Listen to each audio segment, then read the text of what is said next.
I'm Carl Rogers, and I'd like to introduce you to Mr. Lynn, which is the name we've given to the young man you're going to see in this film. Mr. Lynn is a student who came to the counseling center on the advice of a mutual friend to whom he had talked some months previously about his problems. At the time that Mr. Lynn came in to see me, I had been endeavoring to arrange to have motion pictures taken of some of our therapeutic interviews. And in my first brief conversation with him, which didn't last more than 10 minutes, I asked him if he would be willing to meet with me in a room where a motion picture might be made of our interview. He gave his consent, and we made arrangements for this first appointment. So when the interview starts, I know nothing of Mr. Lynn. In the first moment of the interview, when he says, "My problem is homosexuality," that's my first knowledge of any of his difficulties, just as it will be your first knowledge. So I believe that any introduction is unnecessary. Let's simply step into the interview and let Mr. Lynn speak for himself.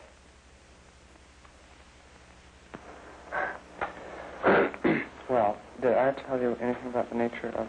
Not a thing, and when I talked to you and we arranged this appointment, I didn't even ask you one thing, so... Well, I wanted because I always sort of hesitate to go into it, but the fact remains that it's homosexuality, and I want to change. So I talked with Art about it about a year ago last summer, and when we had a rather long interview, and then he decided that I better see someone, but not him, because the relationship was too close. And so, and this is the first I've gotten down to business with it, and I've been thinking about it ever since, and I am confused mentally. I go around in circles. I don't know where to start. And I've looked backwards, just try and find if I could find the cause, if that would help any. It doesn't seem to, and I don't think I could find it if I wanted to. And about the only thing I figured out was that the important thing is to find out where I stand now and start from where I am now, rather than psychoanalytically or something, go back in the past and try to dig up bones. I don't know. So the thing you're clearest about is that you do want to do something about the yes, but I don't know problem, how to but start. I don't know how. as you've tried to think it over, you sort of go round and round in circles. And have come to feel that maybe the most important thing for you is to try to figure out what's true right now, or what's the situation right now. Is that the... Yes, sort of, yes, and to start from where I am now rather than to... I see, rather than... To go back and try and find a cause or something, and then... you can't go back in the past and eradicate the cause and try and come up with a past solution, shall we say. Of course, that's what I'd always want. That's what I suppose everybody wants, an immediate solution or something, but I don't think it's going to be like that. You wouldn't mind having, but... No. I doubt if you'll find it. Well, I looked for it in music, and it was the same thing. I mean, I think it's sort of a carryover. I thought there was a key to how to be a good musician. There's no key, of course. You can't read it in a book. It's not... Did you feel as though in that area, too, you had a tendency to think now... But there's an immediate solution. There's something that is going to make this thing all clear up and if I find the thing, I'll be a good musician. Yeah. But gradually I've learned just as it's ridiculous. And also I feel that all sorts of things are tied up. I mean, the one thing I found out when I went to Art was that shortly after that interview, which was sort of a catharsis, I gained 10 pounds in a matter of 2 weeks, which gave me something to think about anyway, from the standpoint that probably problems I have in thinking and music and anything else is all tied up. I mean, everything is tied up very close, like problems with health or something. You know. But there's let's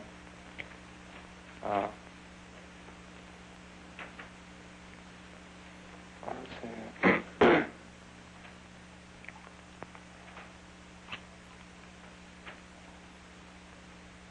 Well, when Art said something about, he thought that it had crept into my music from the standpoint that I was making mistakes where mistakes shouldn't be made. I mean, he says there's no reason for you to do these things, and I do them still. He says it's a form of self-punishment. Well, I don't know.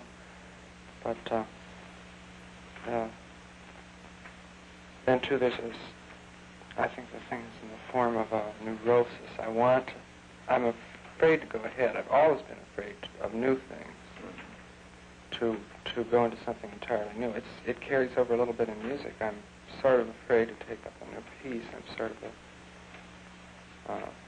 I'm afraid when at college, well, further back than that actually, from high school going into college, I was rather afraid to go into the new situation and make all the new adjustments that had to be made. It wasn't so much coming to school down here, though. But you do feel a kind of characteristic of you that anything new, it are a little seems fearful. to have been for a long time. I don't know.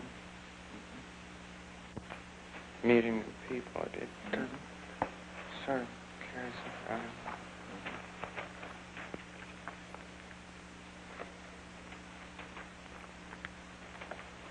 So you have, the idea I wanted to give was simply that I'm confused mentally. I can't think straight. I have no match. You don't have any direction. I won't do that. That's okay. We can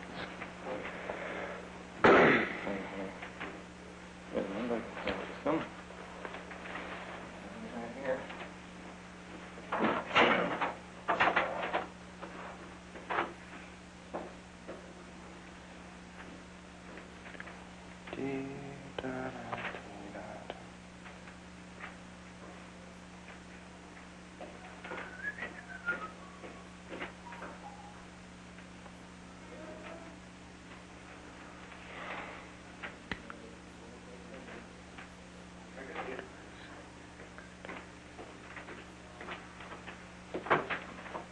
Here.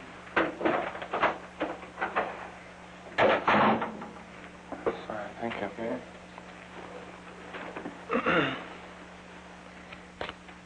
So I also understand that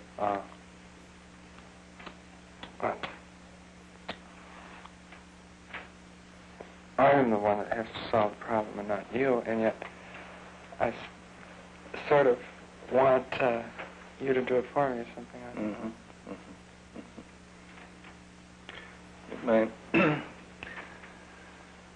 I guess what you're saying is that maybe it's supposed to be that you solve the problem or something, but the thing you really feel is that you would hope very much that I would. Yeah, that's very close to it. It's amazing, though, indeed. After thinking about this thing for a year and a half, I've come up with nothing that remotely resembles an insight into it. I mean, I just don't. As I said before, it's just been going around in circles. I don't have a very clear perceptive or something. In other words, I guess you're saying there, I've wrestled and wrestled with this thing, and I don't see a bit more about it, don't understand it a bit better than I did at the outset. Yeah, that's exactly it.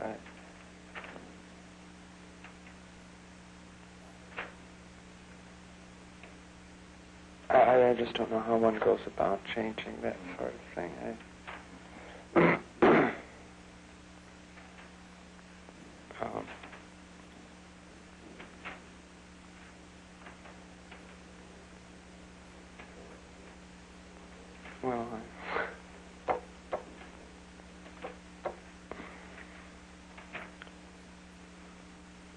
So it's just a mystery to you as to how a person would make a start in changing himself or in understanding himself. Yeah, well,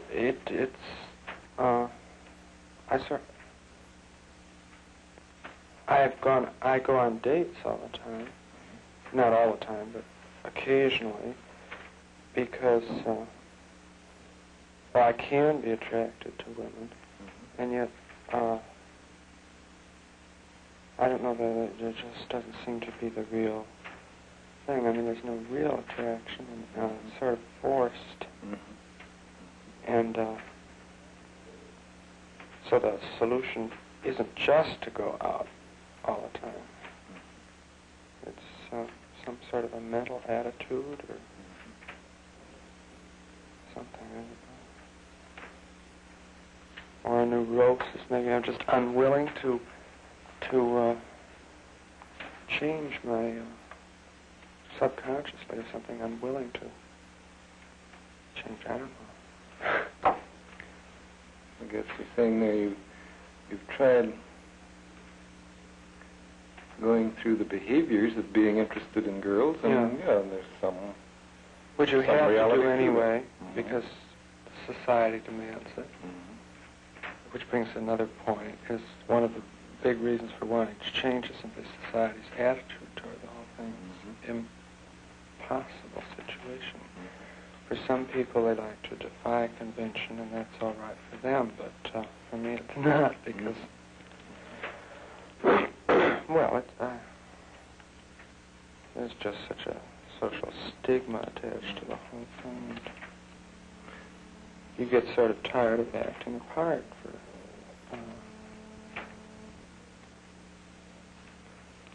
So that for you, one of the big reasons for wanting to change is the social attitude toward homosexuality. Yeah, that's one of them. And another reason is simply that I don't think that it's a rewarding, or it just is not a very happy relationship, at least what I've known that it isn't. And also I look at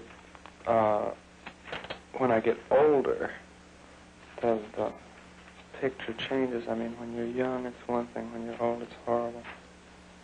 The 40-ish and 50-ish men you see on the streets, it's just horrible. And I don't want to be like that. So you feel it isn't in itself fully satisfying now, but even... It will be even less so later. Weighty is the fact that as you look ahead, you don't like that at all.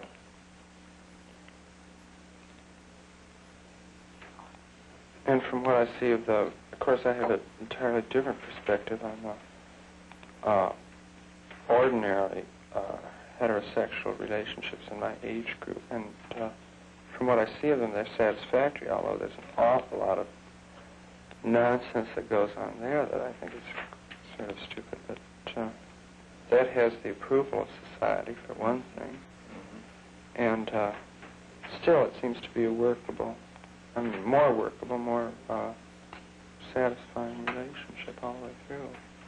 Of course, then there's a physiological element, which is simply,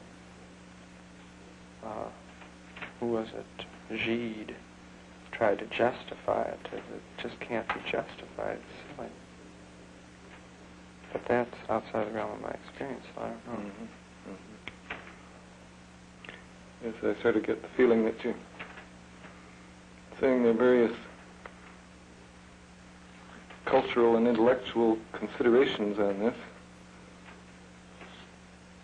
But several of those are outside the realm of your own experience. It's a very loaded, just to use the word, it's a very loaded word, because when you say that you're queer, it automatically sets you apart. You lose your individuality immediately, and you become one of a horrible group. I mean, they say they're abnormal people, but they're really not. They are, but they aren't. They're perfectly ordinary in every other respect. Although their sexual outlook, of course, colors their outlook on everything else, and they'll be different from other normal people. But you feel that when you're labeled homosexual, then it's as though you're no longer a person at all. You're just that's why I don't like to use the word, because you lose your name, you lose everything. I mean, it's just...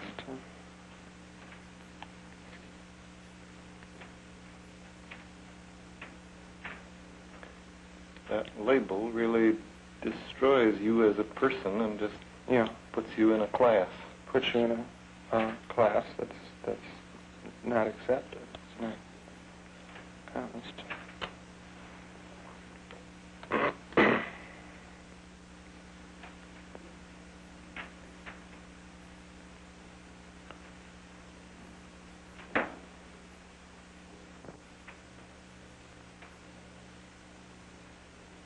But I myself haven't been put in that category ever because I've always been acting a part. I've never had any homosexual associates, really. But yet when you hear people talking, you always make the connection mentally. Of course, they don't know they're talking about you, but maybe it's me that puts myself in the class alone. I don't know. But at least you're saying other people haven't put you in that category. It's just the realization within you of what that would mean. The only reason they don't is because they don't know, but they would, except for a very rare few. That is the feeling, though, that if they really knew, then they would put me in this awful, disapproved of class. That is, with a lot of them, certainly with the family, it's true. With a lot of my friends, it's true. With some of them, it isn't true at all.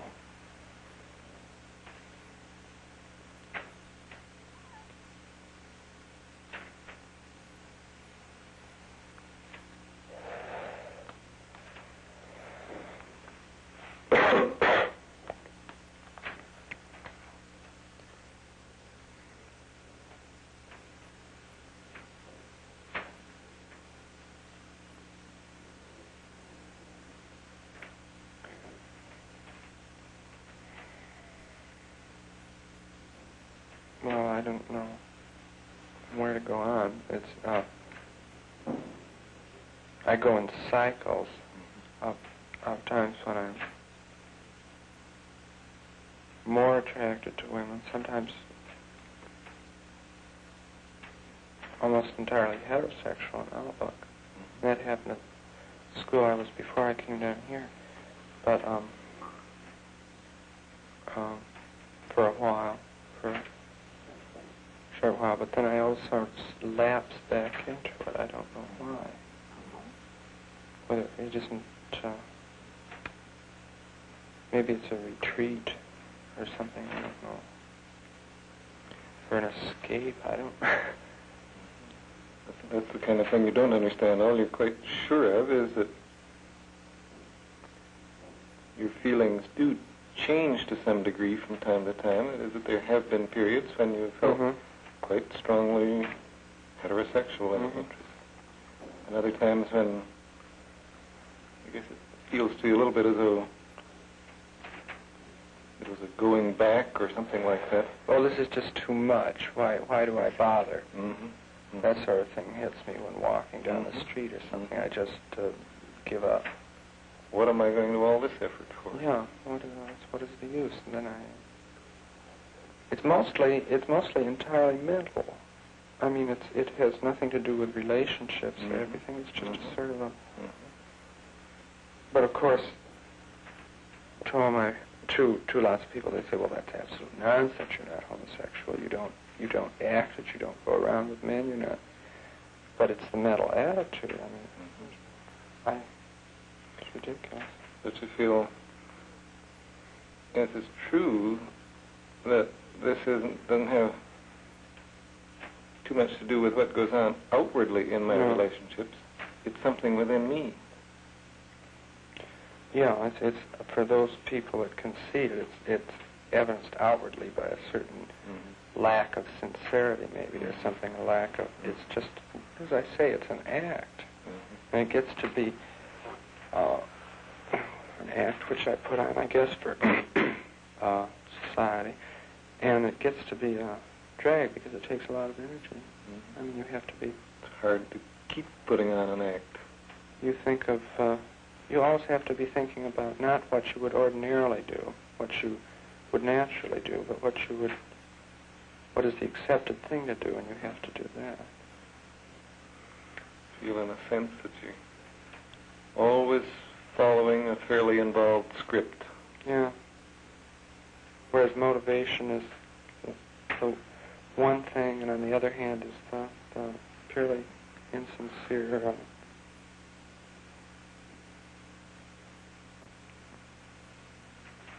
actions that have no real basis in my personality or something. I mean, there's nothing.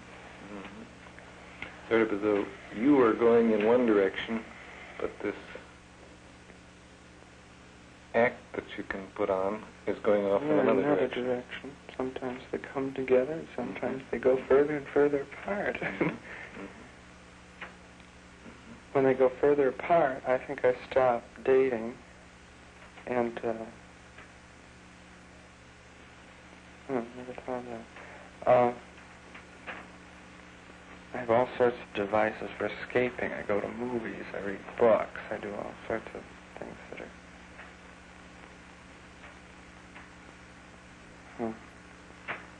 Yeah. I evidently despaired shortly after I came down here to school because I went back in my old routine of well, constantly seeking some sort of entertainment or some sort of something to get away from myself, I guess, or something, I don't know. Although I don't really like to use that. Mm. Is this what you're saying now, that when you and this false front get too far apart, then it just seems very necessary to you to get some kind of escape entertainment, and that you evidently realize really suddenly, that's what I went through when I came down here to go to school. Yes, I joined a fraternity down here, and which was all right for the first while, but they insist that you fall in the mold, and you have to go to parties every weekend. You always have to have a date, and I don't always feel like having a date. So the upshot of that was, although I told everybody that I got out of the fraternity for other reasons, that was, I suppose, the actual reason that I left, because I simply didn't feel like playing the game all the time, and that's what you have to do. But I just cannot keep up this act permanently. Indefinitely. I can't do it all the time. I don't think I could. As an act.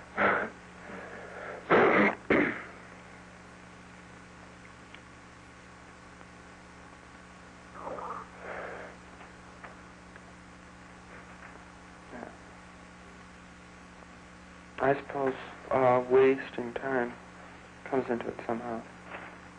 I worry about wasting all the time when I should be practicing. I'm doing something else. I'm going to a movie. I'm doing almost anything to waste time.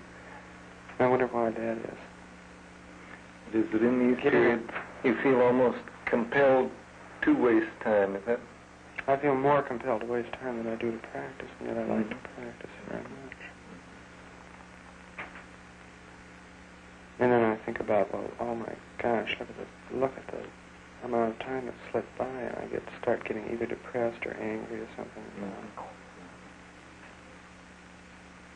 You really scold yourself if you waste too much time. Yeah, I get quite mad at myself, and then I don't remember what happens, but I turn over a new leaf for about one day or something like that, and I start wasting time again.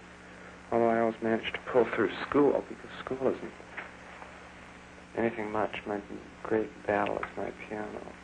That's the thing you have to keep at all the time, and I don't know, I've gotten further and further away from it. I mean, putting in the time I should. Mm-hmm.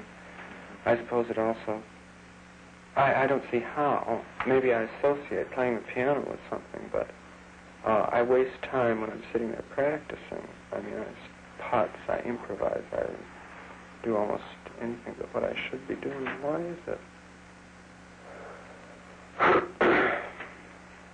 I somehow feel the two are tied together. I don't know. Mm-hmm.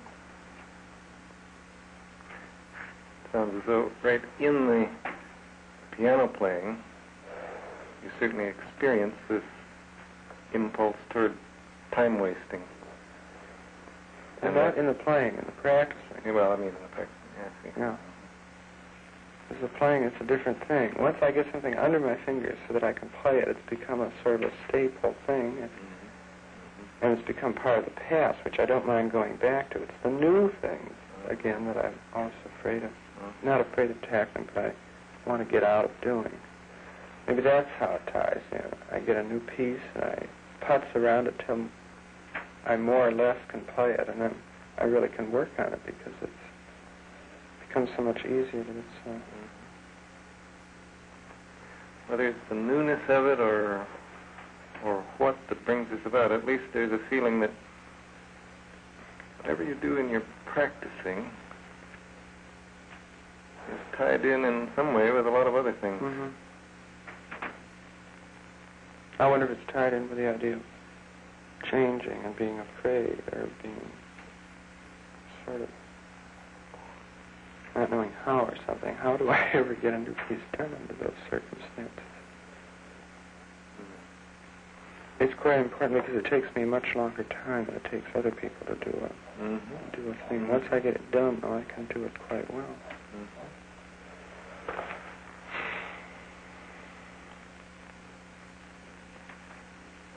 There is a feeling there that changing yourself to play a new piece or getting into this new experience is something that for you is slow and difficult and like changing yourself. Yeah.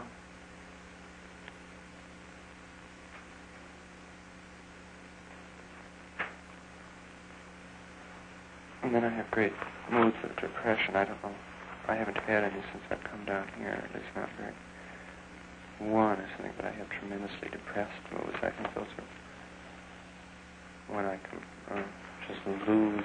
I've been going around in circles for a long, long time or something, and I just don't have any clear vision at all. Maybe I get depressed about that. I don't know.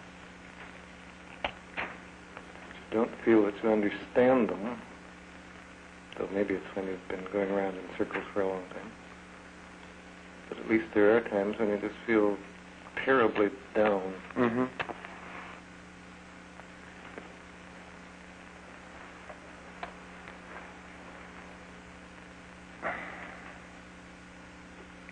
Yeah, it's tied in with when I was in high school, I was able to think quite clearly, and fortunately, I can still remember the experience. And now when I can't about anything, school, reading a book is more or less a matter of just reading the words and letting it soak in. It's not read from very much of a critical approach. I don't think the way I used to. And that bothers me, too. Sort of a feeling that where I used to be pretty clear and sharp, I'm now confused and...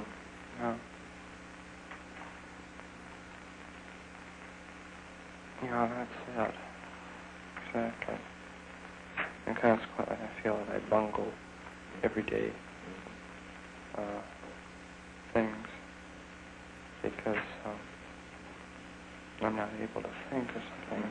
If I had thought clearly, I wouldn't come up with. I just muddle through. I don't really do things clearly or well. Not as well as I could do. Mm-hmm.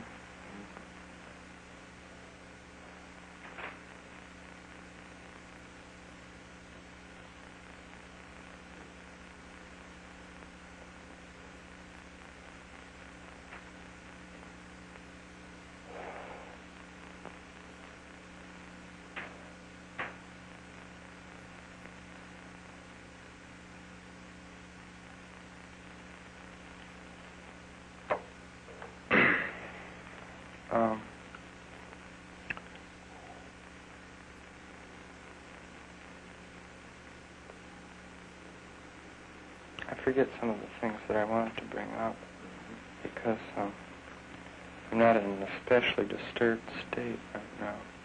I've been going on fairly well, but occasionally I have things where I get a rush of ideas that I want to talk with somebody about. I can't remember some of them. I had a great deal of trouble with my family this year at home, and but it's funny, when I'm out of the situation and not bothered by it anymore, I almost forget what it was that was causing the difficulty in the first place. There's some of those things that can seem very distressing at the time, and you just love to have a chance to talk them out. I was always in a state of just in a state about something or other at home, and then now I can't even remember what they were about.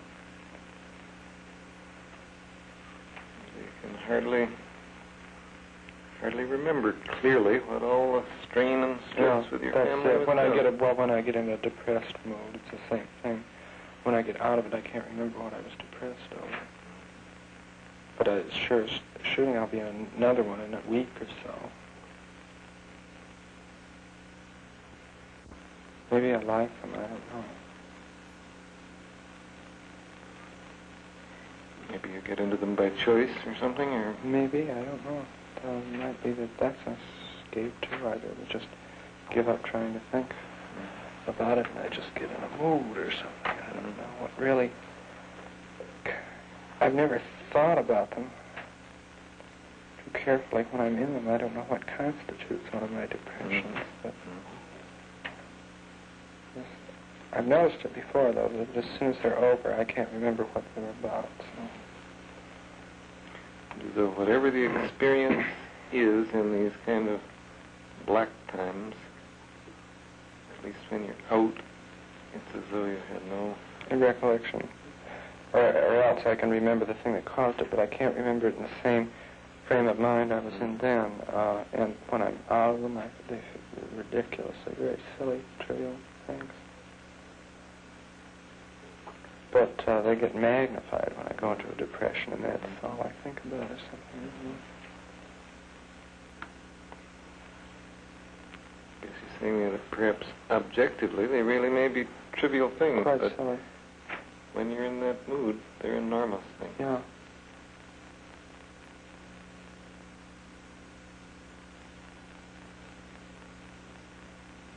I mean, I can't entirely discount them because, as I say, they'll happen again. They usually happen later on. It must be some sort of a mental attitude, a way of mental approach caused by something, I don't know. Or I'll just pick on any incidents as an excuse to descend into a depression or something, I don't know. You're saying it could be that if I really am in a mood to be depressed, then I'll find something to be would, depressed about. Yeah, maybe that's do. true, I don't know.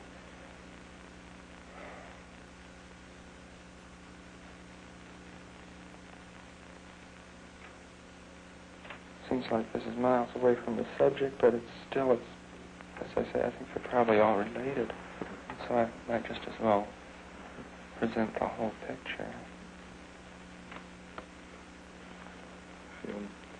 Maybe I'm roaming around, but I'm sure it's all tied together. Yeah, I think, well, yes, I'm all one person as far as I know. At least physically. Sometimes I feel like several different people mentally, but...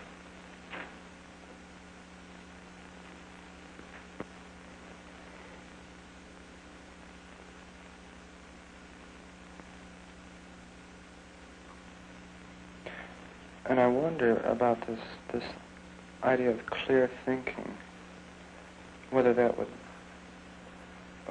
is just a mental laziness, or whether it's also tied in with my problem. I mean, whether if I get out of this, will I be able to think clearly? Whether I'm just all muddled because of one central problem, or whether I'm using it as an excuse to be mentally lazy or something, I don't know. But I guess there's a vague feeling there that somehow the two things are... They are related, and yet maybe I just try to let myself get away with a lot because I'm in a sort of a difficult situation. Maybe I'm feeling sorry for myself. don't know. Is this what you're saying, that perhaps you use what you see as your central problem as kind of an excuse for the fact that you're mentally lazy? Yeah.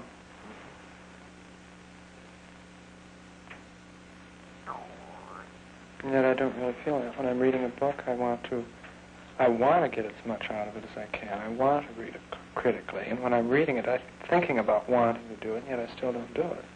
Maybe I just don't know how. Might be a lack of method or something. I thought of that, and I told my piano teacher, and she told me to read Plato, so I'm reading Plato. But the fact that I'm not reading very critically means that I'm not going to get much out of Plato as far as the method goes. I sure have to be pretty sharp. I don't think it's all a method problem. I think there's an awful lot of laziness involved. I doubt if it's just kind of mechanical difficulty or using the wrong method or something, but more that there's something deficient in you in that respect. No. Well, deficient in the sense that I'm lazy, yes. Yeah. I can only think of that one word to Right. describe an awful lot of things that I do. And I, of course, rationalize them right after I do them. The fact that I didn't get up this morning in time to make class or something, and I rationalize it, well, I was up late last night, or I had a bad week or something. And yet, then shortly after, I tell them, no, that's not true. It's just because you're so damn lazy you won't get up or something. That you can make excuses for yourself, but still underneath that, there's a very strong feeling you are lazy. Yeah.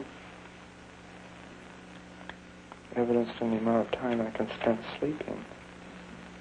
I mean, I can sleep very easily all day, more or less doze and daydream all day, and not have it bother me in the least. Many is the time that I spent till about 1 or 2 o'clock Saturday morning sleeping, after going to bed at something like 12 or 1 the night before. And when I wake up, I get very angry that I've wasted all this time, and yet when I'm in bed, I just turn over. Oh, well. So on and so forth. I guess you feel that this ability to sleep or daydream or a combination of the two is just real proof that you are lazy. Yeah.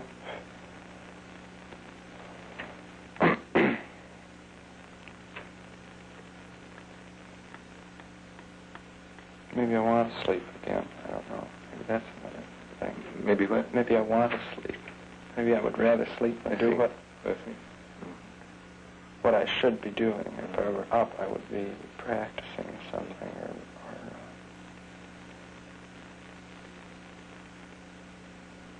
procrastination is a big part of it.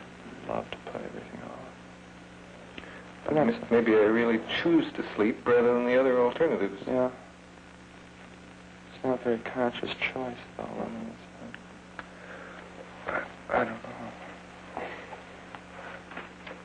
But I do feel it. All these things maybe are tied in with one mental attitude. Maybe maybe the homosexuality isn't the central issue. I don't know, because there's all these other side issues. That's just the one that seems the biggest, because that's the one that society doesn't condone, whereas lots of people sleep through classes, and lots of people don't read a book with any great care, or go to too many movies or something like that. Sounds as though you're wondering whether isn't there perhaps some one unified problem, and maybe it isn't as much. Maybe it's just the fact that some are brought into relief by the way other people think about them or something.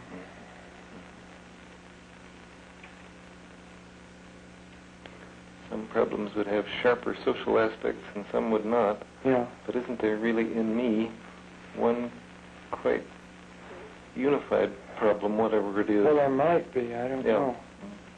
It certainly seems to be some sort of a pattern. Never thought of it before, but I mean, I've never, but I've never brought them all together and considered that each one has a sort of a common element. Yeah. I've always thought of them separately.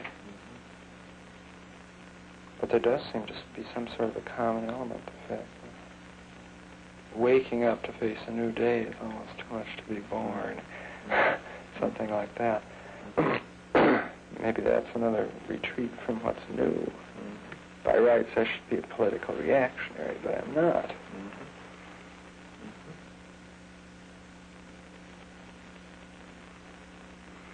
But at least there's the kind of vague feeling that all these different things may be quite tied in together, and that dreading to wake up and face a new day is not as dissimilar from some of these other problems as it might be. Yeah, that's true.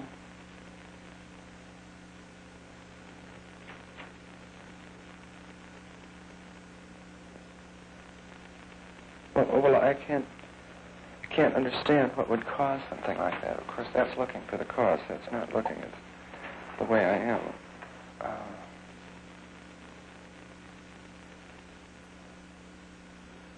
I've tried turning over new leaves, and that simply doesn't work. Or maybe, at least it hasn't worked yet. You can't turn over a new leaf in everything and write letters when you're supposed to and not put off anything.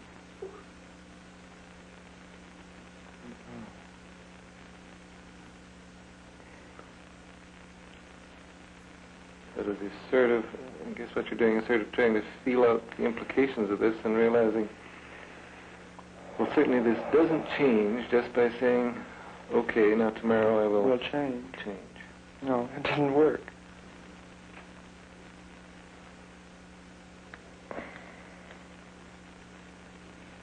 I don't know why it doesn't, but sometimes it does work for a while, but it's always for a short while. I always want to lapse back into things the way they were.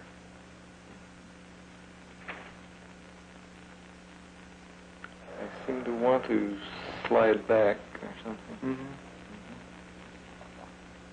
It's also true, composition, when I'm writing a piece or something like, I sort of hastily put down a new idea, and then I will do lavish all sorts of time copying it. I'll rearrange it. I'll do any number of things with this one idea that's come, but I don't want to go on and write the succeeding developments of it or something like that. Sort of as though if you've taken one step forward, I want to stay then there. you'd like to spread all my way around and let's not move forward. explore the whole situation, whereas most they keep insisting that you write the whole mess as fast as you can and then go back and work detail. But I will copy a thing half a dozen times before I'll go on and do something else. Make 2 or 3 versions of it. Sort of the same situation.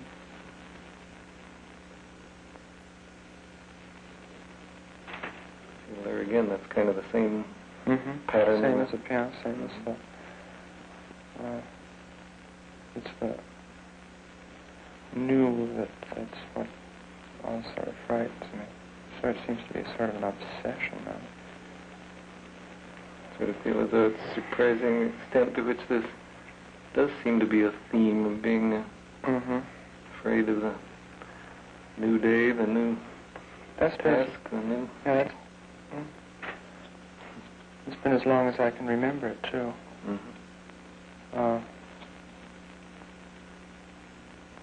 Well, no, that's not true. When I was in high school, I always enjoyed coming back for another year, and I always enjoyed At least I think I did. Of course, at the time, I probably didn't. As you look back, you always think that this was much better than what is now, but it wasn't always true.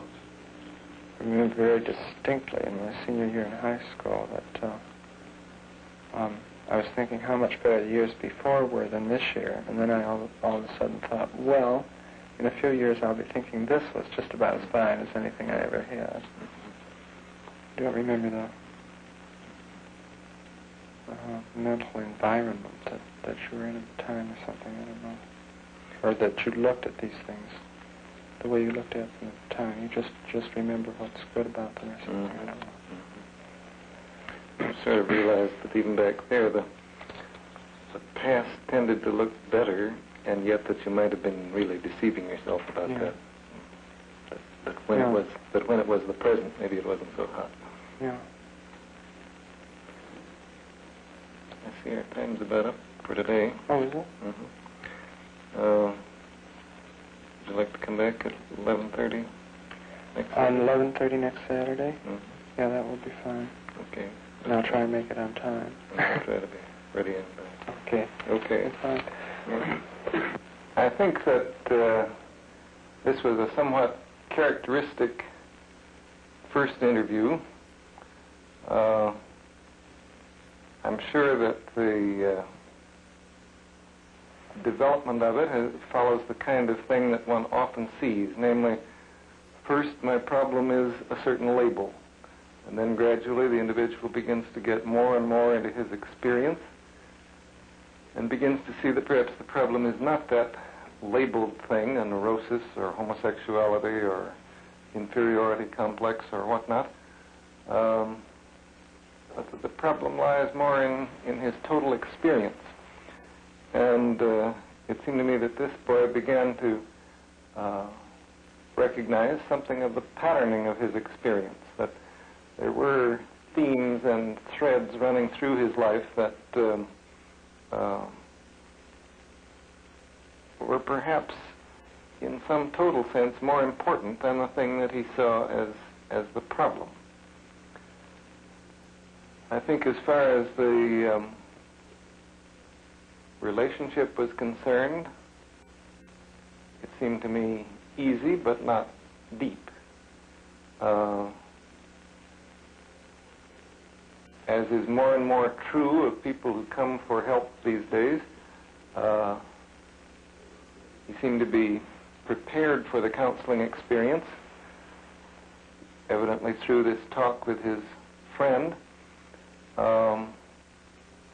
And so it starts off easily, but certainly without a great deal of emotional depth in the relationship. I would say that from the point of view of the therapeutic process, what we've seen here is simply the very beginning of a relationship, and also perhaps the beginning of the individual's exploration of his life and of his own experience. And he seems to be finding, as is so often true, that though by himself he simply goes round and round in circles in such exploration, the moment he begins to express himself in a relationship, then somehow there does get to be forward movement. I think that he felt that he saw a few things about himself in this interview that he hadn't been aware of before. I would say that this is surely no more than the merest start on a therapeutic experience, but that perhaps it is a start. I'm coming back into this film to add a postscript to the interview that you have just observed. Some of you, viewing his uncertainty and reluctance at the end of this interview, must be wondering what happened next. Well, it was considerably more than 2 weeks before Mr. Lynn returned for another interview. But after some weeks, he did return, and when he returned, he began to dig much more deeply and more seriously. He began to explore what it was that he valued in homosexuality and to try to understand the various aspects of himself, realizing that the problem was himself, not simply a problem of homosexuality. He began to explore his fantasy life, too, and realized that certain fantasied satisfactions were far more real and meaningful to him than any of the satisfactions that he gained in actual homosexual contact.